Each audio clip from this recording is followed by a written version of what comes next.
Wasted Years, episode 8, coming out of our legendary Valentine's Day special. Special for all the lovers out there. Yeah. It was a good one. It was a fun one. Getting back into some weirdness with this one. Yeah, of course. Obviously, for us at this particular moment in time, Valentine's Day has still not happened. Yeah. But I hope everyone had a good Valentine's Day. Yes. Since now, by the time they're hearing it, it has passed. Yes, for sure. And now we're on to, I don't know, what's the next major holiday? Easter, I suppose. Yeah. Yes. We're going to have to do something blasphemous. Maybe we get satanic for Easter. But we just did Satanic Panic. Yeah. We'll figure it out. Something. Anyways, today we are doing, I just realized we got that. It's not even in the frame, so my book bag's on the couch, but nobody knows. Is it in your way, Jesse? Not at all. Okay, Not at all. Great. All right. We're doing the unusual, the weird, the unique vocalist today. I don't know exactly how we want to phrase it. I think, in my mind as I was preparing, it was unique vocalists. And there's a lot of them. There was a lot of different ways we could go with this one. Yeah, there was a time in the 80s specifically, but even going into the 90s a bit, that I find where the style hadn't become a character of itself quite yet. Mm-hmm. And there was a lot more, I think, unintentional experimentation with what a frontman in a loud guitar band could be. Yeah, right? For sure. Whereas today you kind of get like one of a small handful of styles. Yeah. There was a little bit more identity back then. Yeah. In some ways. There's one or two, at least, of my picks, and I know at least one of yours, where the people singing for these bands are so unique and so like off the wall kind of, that it's astounding to me that they were signed to like huge labels, like major labels in some instances. And it's like, who thought that this singer was going to appeal to a wide range of people? Well, and we'll get into some of that. But. Yeah, well, I guess it's also kind of interesting too, because in a lot of ways, not only were what these vocalists doing new, but a lot of like what these guitarists and drummers, just everything was new. Yeah. And I think there was just a lot more money to throw around. People were a lot more willing to take chances. Yeah. Kids were way more excited to just buy whatever, you know, because it's like, it's new, it's loud, it's rock. And I'm just excited. Yeah. I mean, I even went through that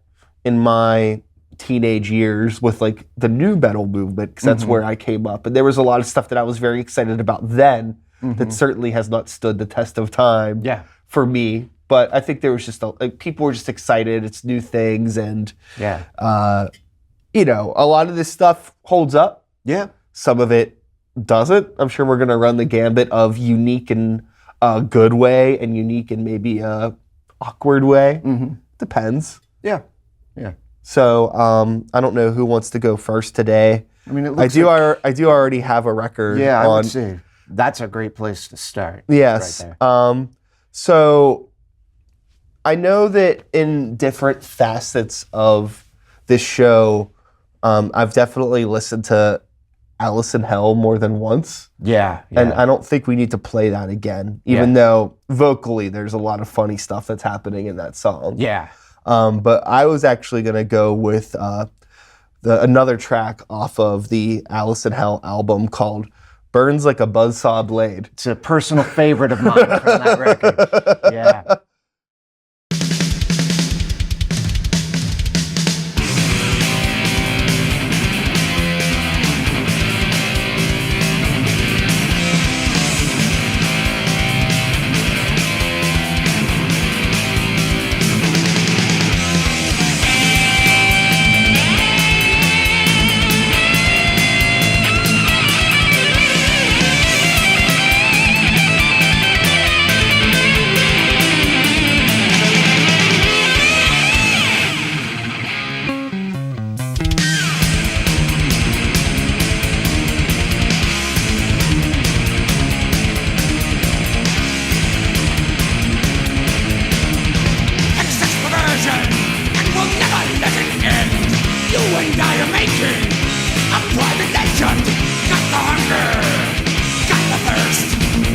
want it slow, I want it slow. Nails break my back.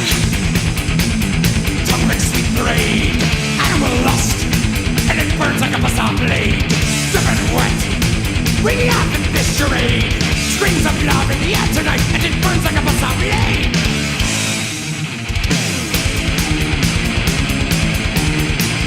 Gratification, do you want some more? On the bed, entangled all the more. Feel my eyes burn, we ride until the dawn. T's and P's, humility is gone. Tongue like sweet parade, animal lust, and it burns like a bazaar blade. Dripping wet, we have in this charade.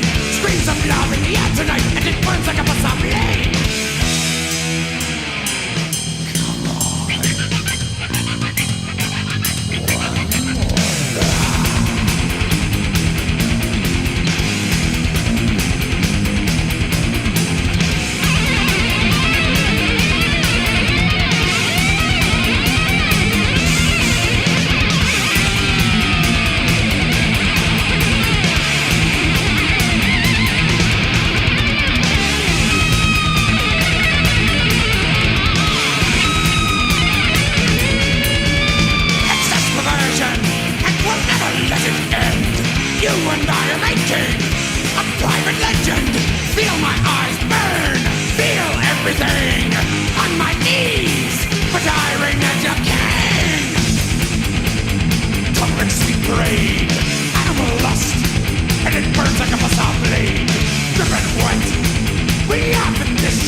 Annihilator, burns like a buzzsaw blade. Very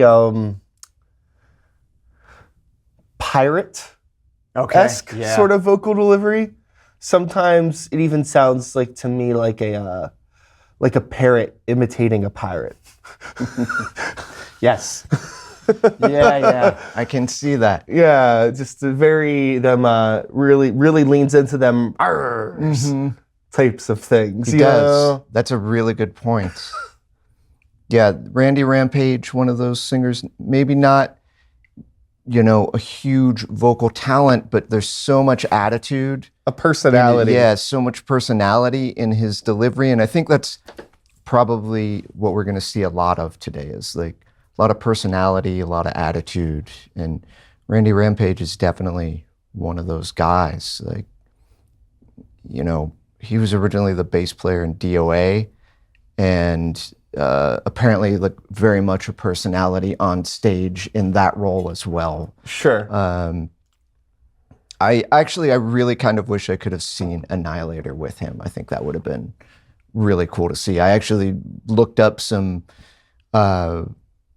bootlegs on YouTube the last time we brought them up on the show, and it was cool to see. Like he definitely was a great front person. Yeah. Maybe not a great singer, but yeah. But yeah, now I'm not going to be able to get that pirate image out of my head. But yeah, that's just what I hear, and definitely. I think that where Annihilator, what they had in their favor was a really tight band. Yeah. And not always the case with some of these bands. Definitely a couple that I have in my midst that I want to pull out a little bit later today, where it's just like everything's just a little bit off. Yeah. You know, but they at least, musically, they were so tight, I feel like he just kind of had free reign to just be a weirdo. Yeah. And it was fine because like the guitar's just ripped. And who cares? Yeah. This guy's just a cartoon character. Yeah, and live, I'm sure a lot of it got lost in the mix. Like he was just some wild man on stage. And, Totally. Yeah. Kind of the guitars and the level of musicianship could kind of mask some of his lack of technical singing ability. Indeed. Yeah. And that's going to be the same case with my first pick. This is Vio-Lence. From their first record, Eternal Nightmare. Sean Killian, one of the weirdest singers in that kind of late 80s thrash thing. I'd love to know how he became the singer and how they decided to keep him as the singer, because it's another instance of like this really ripping band, great guitar riffs, and it's like he must have just been like their friend, and they just wanted to keep, keep him in because he's cool or whatever. Yeah. Have you seen?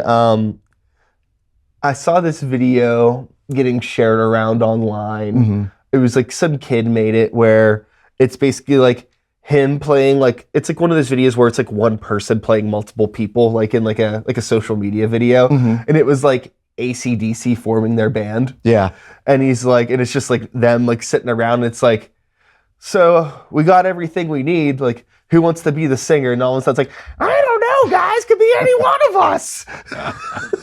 It's like really, really funny. Yeah. Because also, I don't think either of us are listening to AC/DC today, but a unique vocalist in his own sure. right. Yeah. And it's also kind of funny, like, how did they land on that one? Yeah. Then two very unique vocalists in their case. So, yeah. But yeah, let's listen to some Vio-Lence. Yeah. Also, just want to make a quick note. One of my favorite album covers ever for Eternal Nightmare. That is? Okay. Yeah, it's a really, really great album cover. That's one that I remember staring at a lot as a child and just being very like horrified and mesmerized. And it's a good one. It's 3 full sets of teeth that person is falling into. So yeah, it's pretty sweet. Yeah. All right. Vio-Lence.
Vio-Lence. Calling the coroner. I feel like, I wonder what it was like. I can only imagine, I can almost hear the like discomfort in the vocal performance, like being in like a studio and like having to be like controlled. Because I think that's a thing that a lot of metal vocalists have a hard time with, especially the first time they're doing it. Like you're not in a stage with, you know, holding a microphone, moving around, and a bunch of people screaming at you. You're like isolated. You're in a room alone. You got to stand still. You got the headphones on. You know, I think it's a really weird transition. And I think sometimes you get these almost like sterile sounding vocal performances, which is like kind of what I'm hearing here, where everything sounds almost too controlled because everybody's, you can tell that he's like stiff and just not being like all over the place like you would. And sometimes like that movement of like your body and yelling like as you're moving or head banging, it like adds an extra grit or intensity to whatever sound is coming out of your body at the time versus just being like, I'm going to be very, very intense, but also stand very still in front of this microphone. It's difficult. Like, you have to like do like two different things. I mean, even in my experience recording vocals, it's like a lot of stuff that I've recorded when I was younger doesn't sound anything like me at all. Compared to like a live setting, because it's like, it's totally different. It's really hard to get into that mindset. And you think that because of that, maybe he just sounds like a little more restrained and just weirder overall. And also too, I wonder what it was like for recording engineers or producers at the time. I mean, granted, this is like a little bit later, so things have been already happening. But, you know, just like working with recording people that maybe just don't quite understand what you're trying to do. It might be like, hey, like, calm it down, or try to hit some kind of a note better. And like you're just making, you're kind of like almost taking a Brillo pad to their attitude and trying to like make it a little more polished than it should be, because it is like, it's ugly rock music, right? But yeah, for some reason with that recording, I always hear just a little bit of like restraint. You know, it doesn't seem like it's as like, as wild as like as it should be. I can definitely. It's not as violent as it should be, if you will. Vio-Lence. Yes. Indubitably. Well, you got anything else to say about that one? I don't think so. No, I mean, other than for anyone who doesn't know, two of those guys went on to be in Machine Head. So very different band. Yeah, very different. Not as good. Yeah, that's a band that's always somewhat escaped me. Yeah, didn't work for me. I can appreciate it. Sure. What do you got coming up next? All right, so we're diving into the obscurity a little bit here with a band called Impaler. Nice, yeah. Rise of the Mutants. I believe this was their first EP. What year is this? 85. Okay. It's very Killers-esque, Maiden inspired, but definitely all of the attitude and more. Not much of the ability past that. So we're gonna listen to their title track. Okay. Impaler by Impaler. I love it. Off Rise of the Mutants.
Impaler. By Impaler.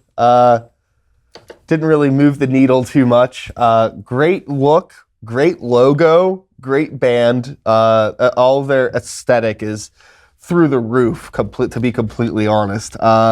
Yeah, that cover's amazing. Yeah, the cover's amazing. Their logo is so good. But other than that, I'm not too sure. The vocals, since today's kind of like a vocal thing, it's interesting because it feels very dated for 85. It almost feels like it's like he would have been better in like a Sex Pistols type, like a punk thing, or maybe even like some sort of like sleazy power pop-esque New York Dolls type of thing, you know what I mean? More like that kind of like slightly out of place within. Yeah, with it doesn't band. seem like it has like the right energy. There's no like kind of like drama to the vocal. You know, it's all just very like you know, it just sounds like a booger. You know, he sounds like a little booger guy. Yeah, it's a cool band though. It's You said you saw them live? a couple years ago. Oh, really? Yeah. Wow. Where at? In New York. Cool. Yeah. I think it was like the Rage of Armageddon festival. Oh, sick. Yeah. They still look like this? You know what? I barely paid attention to them. I think I was drinking in the back room or something. Hell yeah. I watched like a song or two. Yeah. But I mean, yeah, I actually kind of dig the music to that for sure. Yeah. But yeah, the vocals just seem like slightly off for it. Like it's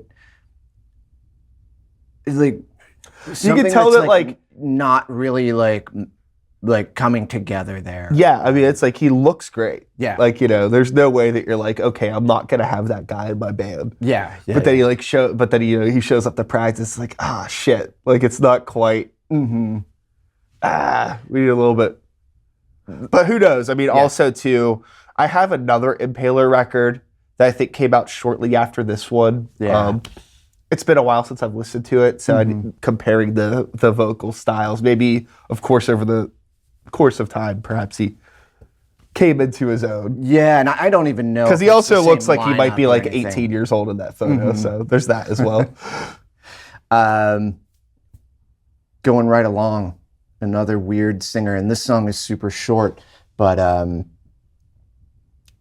this is Hirax, and he's actually like a really cool singer, but there's something, again, like just really off, but he's so unique that you have to like it. Again, I think he kind of survives on like attitude alone, and he's the only original member of the band, so. Gotcha. Captain DePena, so. I think we should going back real quick to Impaler. Yeah. They had all of this branding, Yeah. but the vocalist's name is just Bill Lindsay. He didn't, you know, should have called himself like, you know, like the Something Blade or Impaler. something. Yeah, like the Impaler. Yeah, Vlad. So anything. Just Bill Lindsay. Mm-hmm. I don't know why they dropped the ball on that one. Yeah, they missed an opportunity Yeah. to just do something kind of weird and out there with that. Sorry, I didn't mean to interrupt you, no. but I wanted to bring that up because we should it's be worth highlighting the noting that- vocalists' names, of course. Yeah. Captain DePena from, or Caton, I'm not exactly sure how you pronounce it. Hirax. This is from the second EP, their second release on Metal Blade. And yeah, this song I think is probably like 45 seconds long, but just give it a listen. I mean, he's It definitely highlights like, all we need to cover. Yeah. Got it.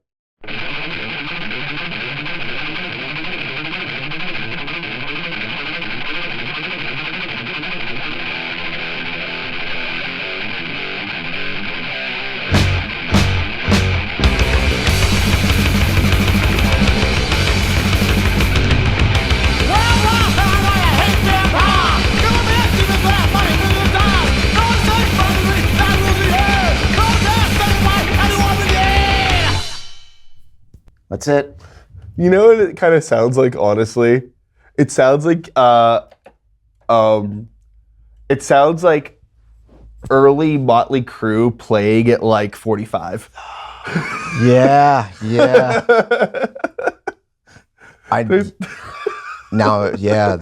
That's a really good description of it. And like they really get almost into like hardcore with that, like early to mid 80s hardcore because of how fast those drums are and everything, and how quick the song is. But I dig his voice, and they're still great. So yeah, there's like a very like Vince Neil sort of quality to it, of which is also a very like, you know, I know we've talked about Motley Crue and Vince Neil previously on the show, but also not a very, all the look, talent questionable. Oh yeah, it's amazing. Like there's no drama in his voice. Yeah. Just very serviceable. It's like he doesn't even understand the words that he's saying. And they're just like, this is what you're supposed to sing. He sings it, no idea what any of the words mean. I mean, and he's so bad now. He sounds like Bob Dylan now, which doesn't work for Bob Dylan, let alone Vince Neil. Yeah. Yeah, that's at least Bob Dylan has like a cultural songbook to sit back on that stands the test of time with songs that resonate beyond how they are delivered. Girls, Girls, Girls doesn't quite have the same social weight. It does not have the same social weight as Blowing in the Wind. No. Well, maybe to some people. I hope not. Anything else to say about Caton and Hirax? No, just short, sweet. Yeah, short and sweet. That's it. Hell yeah. Nice and fast. Super weird. Cool. Well, we're gonna keep on keeping on with the obscure. This is a band called Alien. Okay. Are you familiar with? I have seen that record before. I don't think I've ever heard it. Yeah. So this is a little bit more glam. Okay. Than like metal. But at the time, you know, this is 83, so hard rock, right? And the vocalist name, Frank Starr. Okay. With 2 R's. Is this the same Frank Starr that went on to be in the Four Horsemen? I don't know. I have to do some research. Yeah. Plays. But this was recorded in New York, 83. And we're going to listen to a track off of side A called Headbangin'. Oh, I like that.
Headbanging, Alien, Cosmic Fantasy.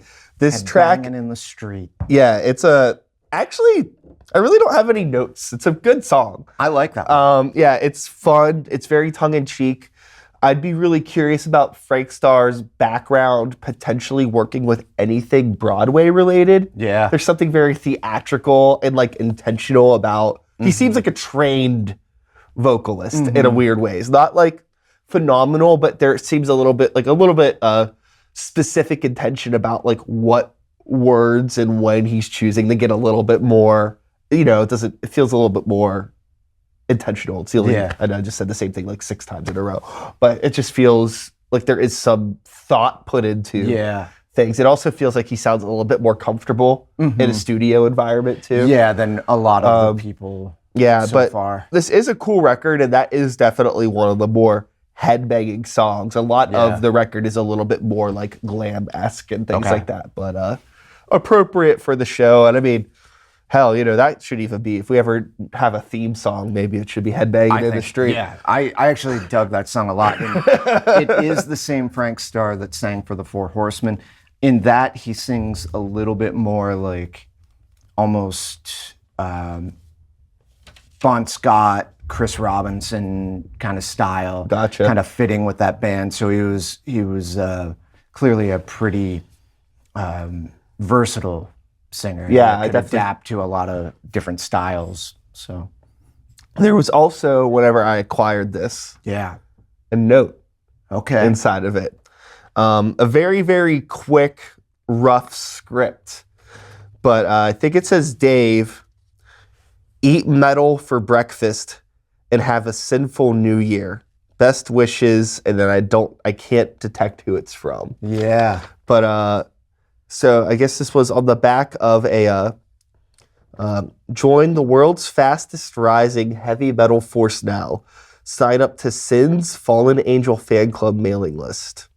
And I guess there was Sin. I don't know what Sin was. Yeah. It's not tied to anything on this jacket. I don't know if they were like a promotion company or what, but this was like just like some old fan mail sort of thing that somebody had signed, awesome.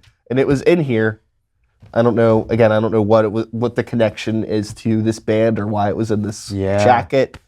But anyways, that's cool. I love when you find weird things like that in records. Yeah. My next pick is Fear of God. This is actually 1991. Their singer's name is Dawn Crosby, and she was doing things. Have you heard this before? No, actually, I haven't. She does some really creative and just strange things vocally throughout this record. And the music is really cool. It's pretty heavy at times. And her voice it's probably one of the more unique like performances on a metal record that I own. Her and at least one other member of this band, I think the guitar player had been in like a thrash band called Détente in the 80s, and they formed this band, and this lineup only put out this record. There was another lineup with her that put out a record in the mid-90s, but we're going to listen to a song from that called Emily.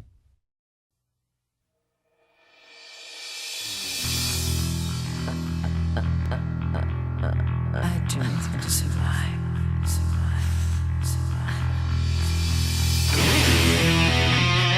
I don't really think about it too much.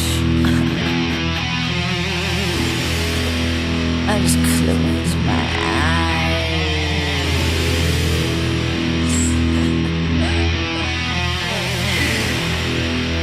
Questions. Big man. Would you?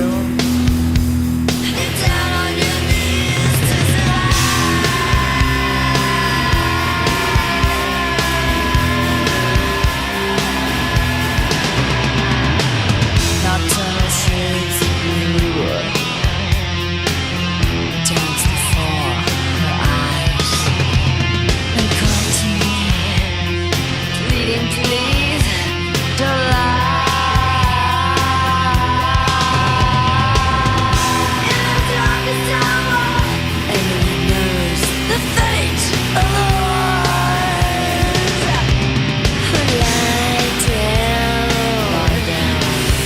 swear the sacred words.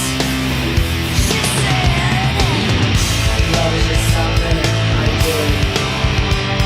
Smile.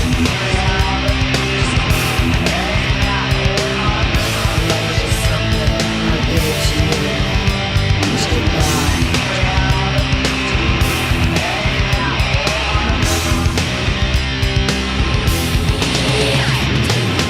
Like a circus clown with a painted frown, sun going down.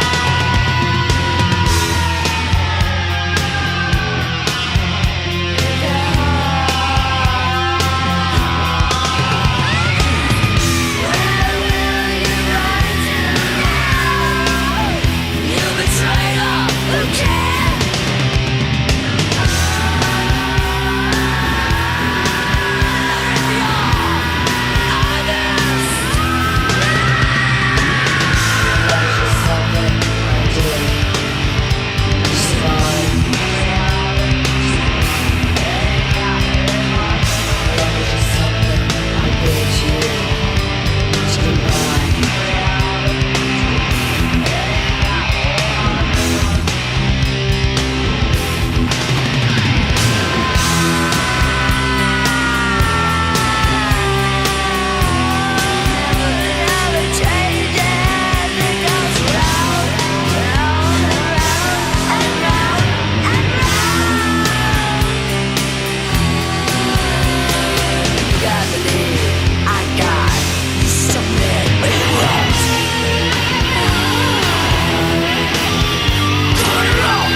That was really cool.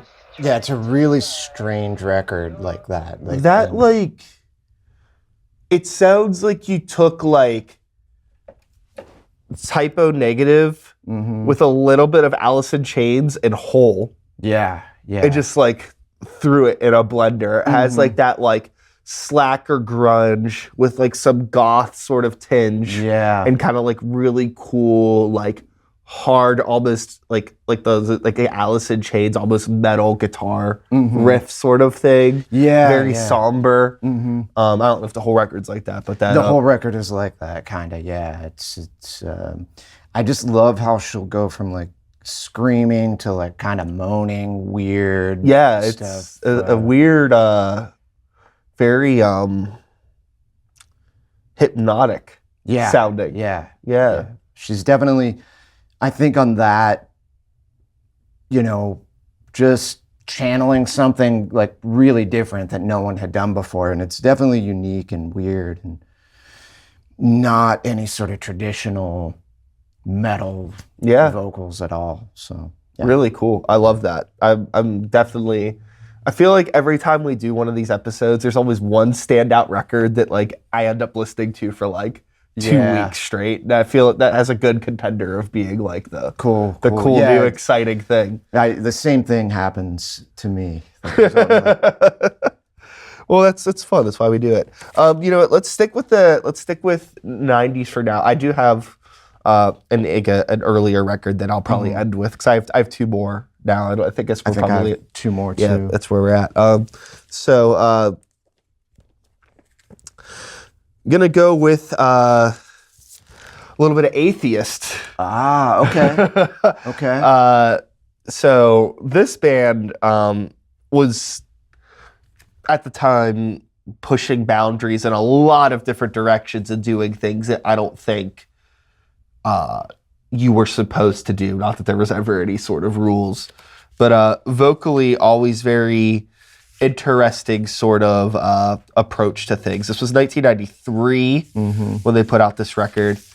And what the fuck? I always forget this guy's name from this band. Kelly Schaefer. Kelly Schaefer. Yeah. You're better at names than I am. So we're going to listen to Water from the Elements record. I've heard this record, but when it came out, I wasn't as enamored with it as their first two records, so I really don't remember much from this album. I'm excited to listen to it.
Atheist. I liked that. Yeah. Water from the Elements record. I love this record. I like all of their stuff. I'm really excited they're coming. Oh, were they playing here? Yes, they I are. didn't know that. Yes, there's a really crazy show with it's Atheist, Obscura, Origin, Decrepit Birth, and somebody else. It's like a weird like it's like there's like I forget that's like they're called it's like the Shred Fest tour or something like that. But it's at out at Preserving, and I'm really excited. Cool. Just to see them. I know it's probably far from whatever the original lineup was at this point, but just to hear that stuff live would be really, really cool. But yeah, speaking about this band, it's funny because I feel like when an interesting choice I find with them to even have vocals at all, and when they are doing vocals, especially with like how dynamically rich this album is, still sticking to the guns and just being like, we're just gonna have like weird goblin vocals on this. We're not gonna do anything musical vocally at all, even though it's highly instrumentally, it's highly technical. Yeah. And how it probably wouldn't have been impossible for them to incorporate some more, trained vocal stuff. Yeah, like a in there. Dream Theater type singer. But they stuck to their guns, and everything's very intentional. Like it's very sparse when there is vocal things. Really interesting decision making there, but unique nonetheless.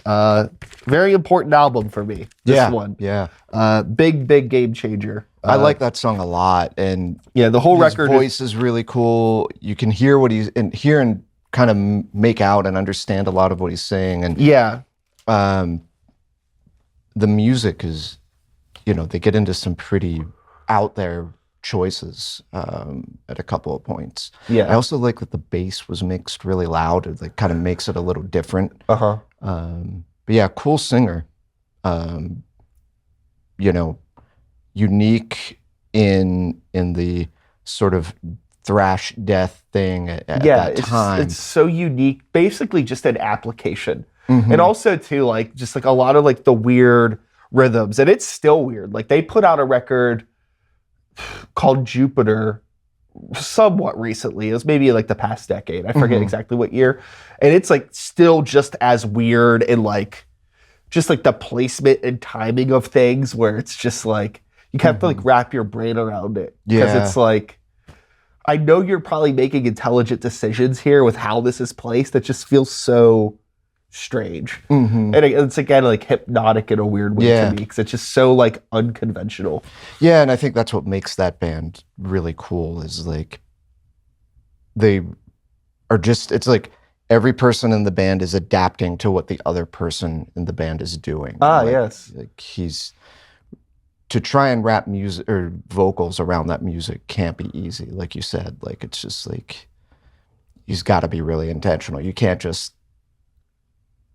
throw something on there. But yeah, I mean, it's also interesting, like you said, the music is interesting enough to stand on its own without a singer. So it's similar to this band, I think, Fate's Warning, from The Spectre Within, like John Arch. I've never really, like, he's a super unique singer, and there's times where it's like, it should be memorable, but like I can never, like it's not that memorable. I'm like, what's this guy doing? But nevertheless, like I find this era of the band to be really interesting. I'm not a big fan of the later stuff, but gonna listen to a song by them. Cool.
Fate's Warning, Kiri Eleison or Eleison, I'm not sure how to pronounce that. But yeah, John Arch, a really weird singer, but there's something super compelling about that era of that band for me. I feel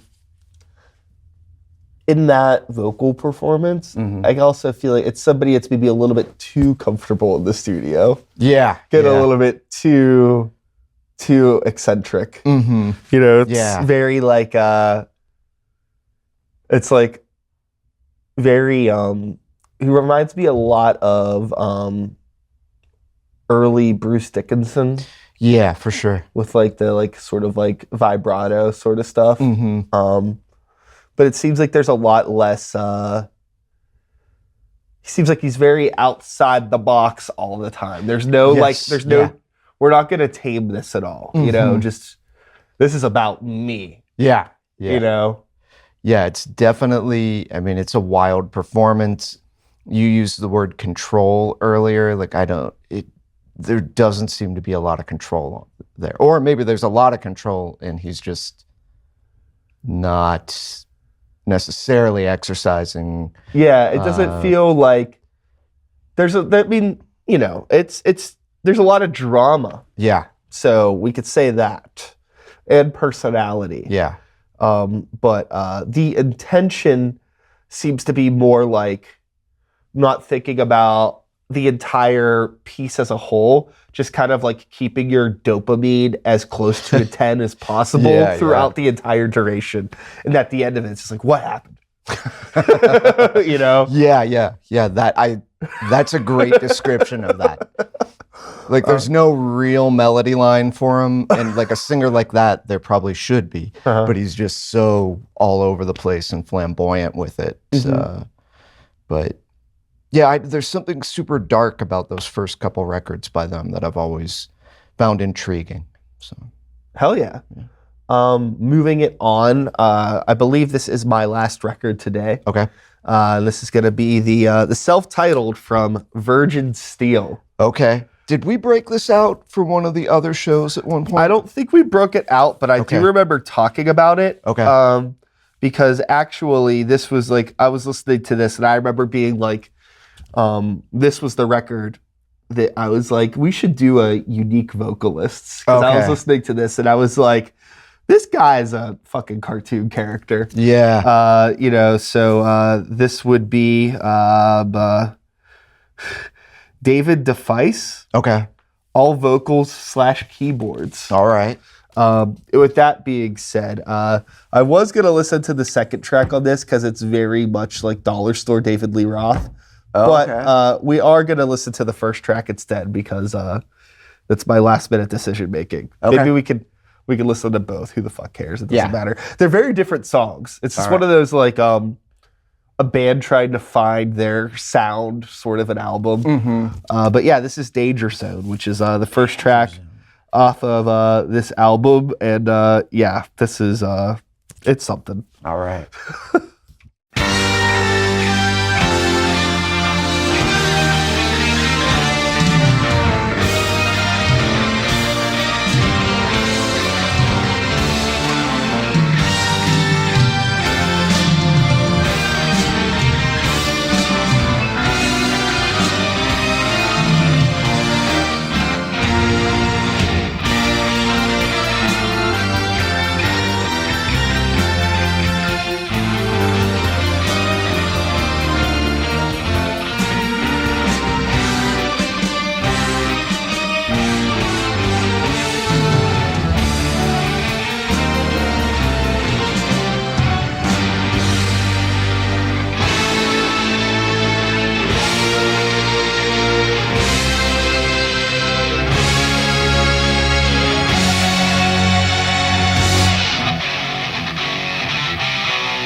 Virgin Steele, Danger Zone. Wow. What a performance. And like I that second song that you said it sounds like a dollar store David Lee Roth. Yeah. And even there you can kind of hear like a little bit of like Diamond Dave, not necessarily in like his tone or anything, but like comments how he's just doing like all those weird accents and stuff, like things that Dave might do. Here, let's listen to just a second of it.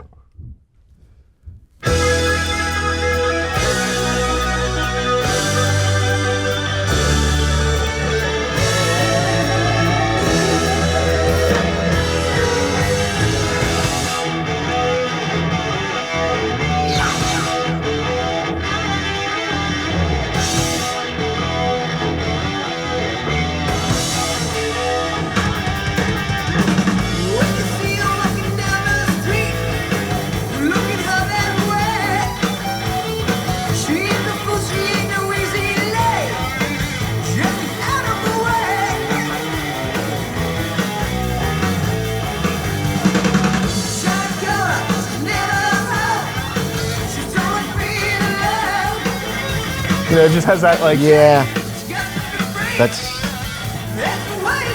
That's definitely like the Van Halen hard rock song.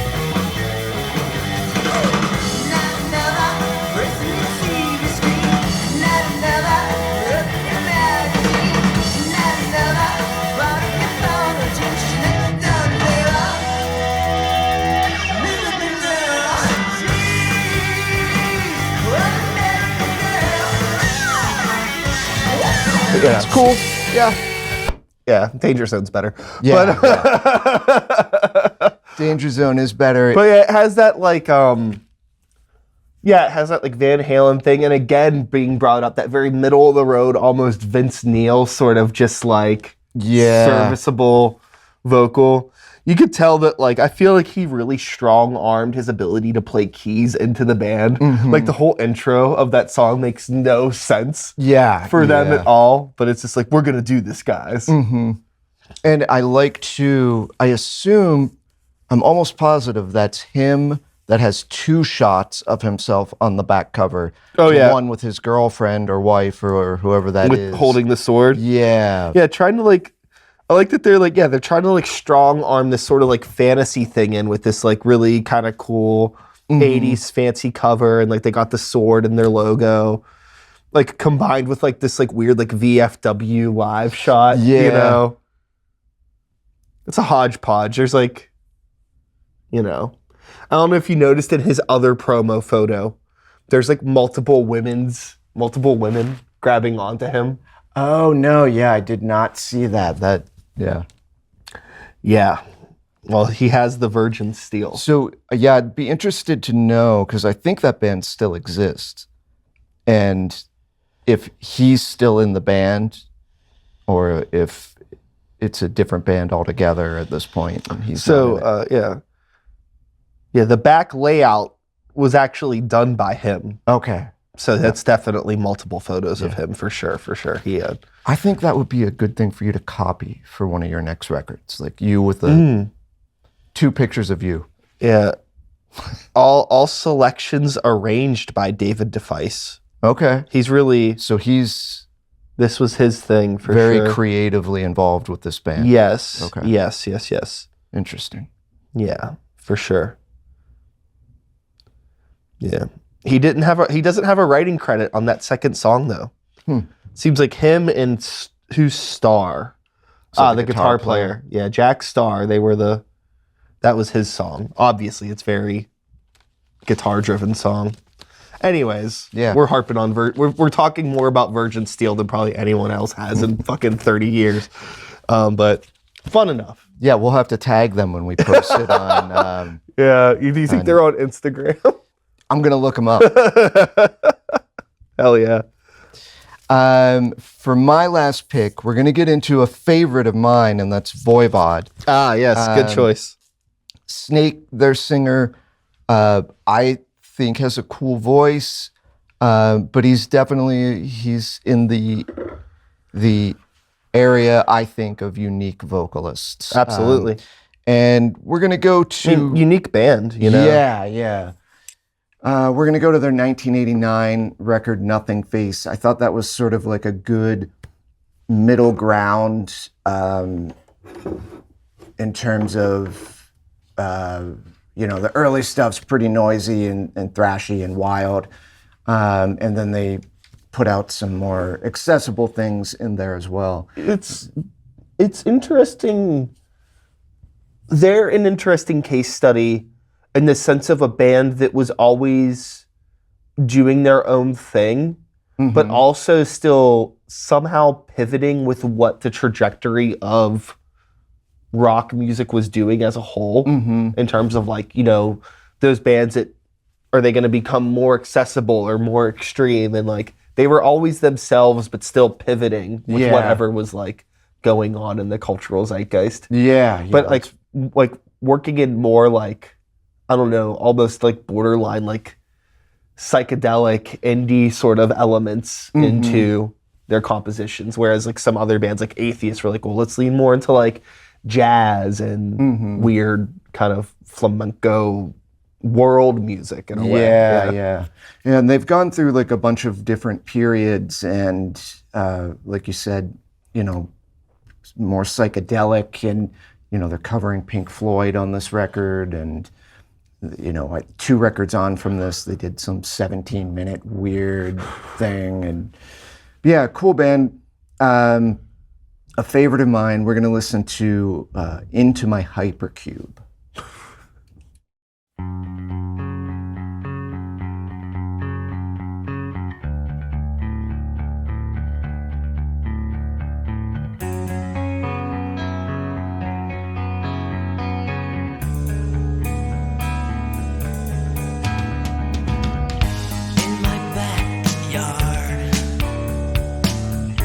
Sounds turn around, down fall.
Voivod into my hypercube.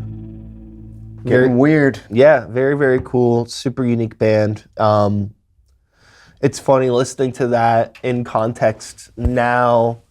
You know, there's like part of it where it just sounds like, oh, that's like parts of it are like the coolest Pixies song that I've ever heard. Yeah, yeah. You know, and then like, then there's all, you know, it just goes, I don't know, it's its own thing. Yeah. You know? Yeah. And he's an interesting singer because like he's never super aggressive. He's never like trying to match the music. He's just sort of doing his own thing and approaching it in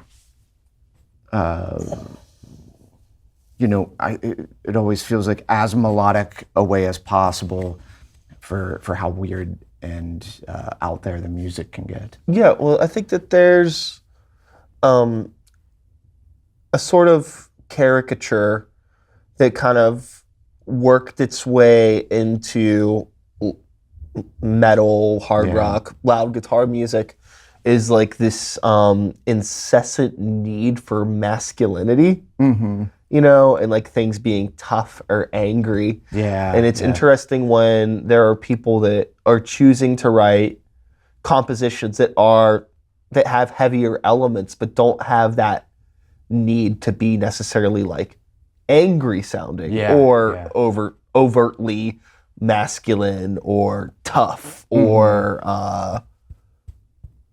you know, miserable. Yeah. You know, like the Phil Anselmo syndrome. Sure. Yeah. Sure. Yeah, you know, everything doesn't have to be like that. Yeah.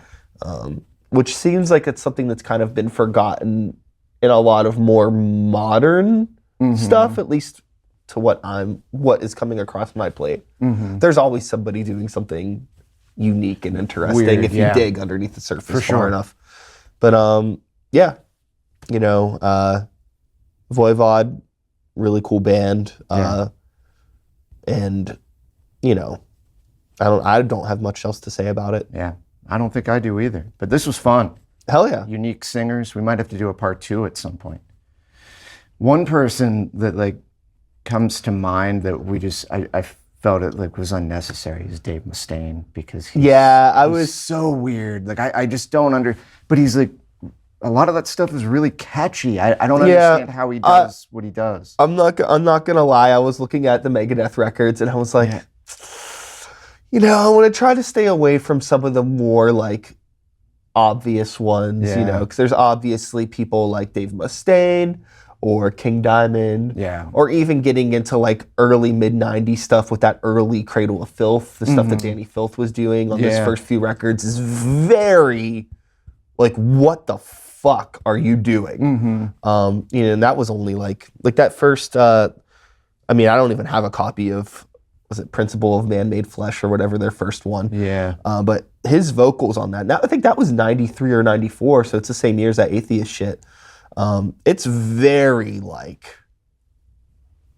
abrasive and weird. But yeah. Didn't do it. Yeah.